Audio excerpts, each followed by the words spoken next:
as we're filming this, the Trump defense is doing their thing. And we're gonna talk a little bit about some of the predictions going into it, and then a little bit of what I've been able to absorb during our prep for the show. We know that the former president's lawyers were expected to assert that his remarks to supporters that day are protected under the First Amendment, an argument that the House managers sought to preemptively rebut as they addressed senators on Thursday, because obviously like the idea that you can't say things that will imminently lead to violence is the most obvious and well-established component of the First Amendment imaginable, but I guess we're gonna have to relitigate that. Mr. Trump's lawyers may also return to the matter of whether it's constitutional to hold the trial in the first place, which the Senate has already weighed in on. We've already had a vote and 6 Republicans joined the Democrats, but sure, spend a little bit of your limited time. And it's limited both initially, but it's gonna even be more limited by choice. So Mr. Trump's defense team has up to 16 hours over 2 days for oral arguments. But one of the lawyers says they may only use 3 to 4 hours. They might be done in like 2 hours. Once that's done, senators will have up to 4 hours to question both sides. And I'm sure there's gonna be a lot of really serious,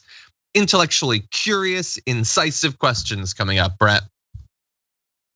The fact that they are going to use 3 to 4 hours speaks to how much the fix is already in. It speaks to how little, and it reflects all the stuff that we've already talked about on the show, which was that the Republican senators aren't really paying attention. They have already made their political calculation as to whether it is okay for them to vote to convict Trump. And there's already been a lot of like field, hall passes handed out where folks can vote against the president because it takes 17 defectors to essentially convict.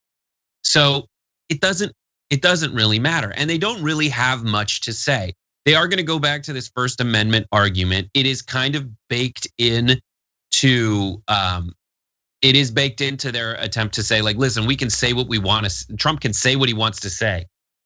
But there's just something that's very shocking to me is when we think back on what was holding the democracy, the American democracy together, it was a decision made by Donald Trump that he probably wildly regrets. And if given the opportunity to remedy it in the future, will never make again.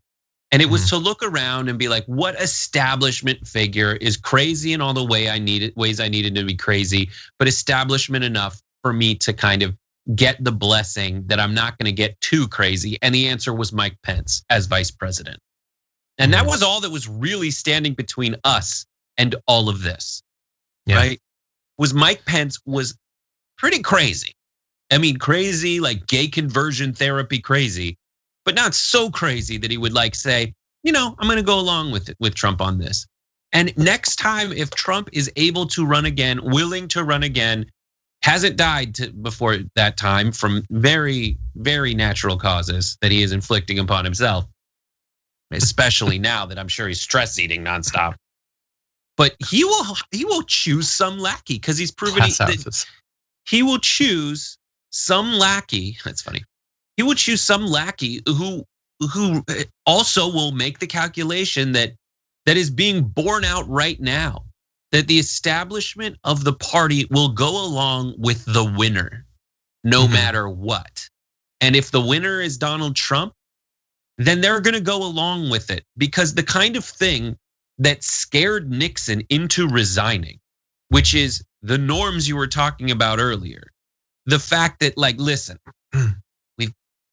something's gonna happen. The senators looked around and were saying to themselves, listen, something's going to happen. Republicans, something is going to happen that's going to affect us negatively because people have shame and decency in their hearts.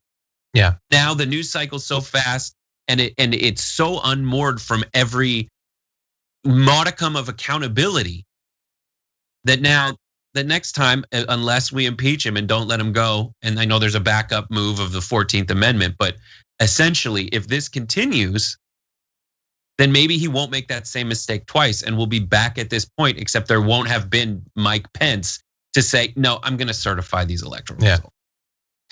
Yeah, and the point overall about the danger, not of him running and winning, but of him running and losing and then doing again what he did here was made yesterday and is, I think, a very good one.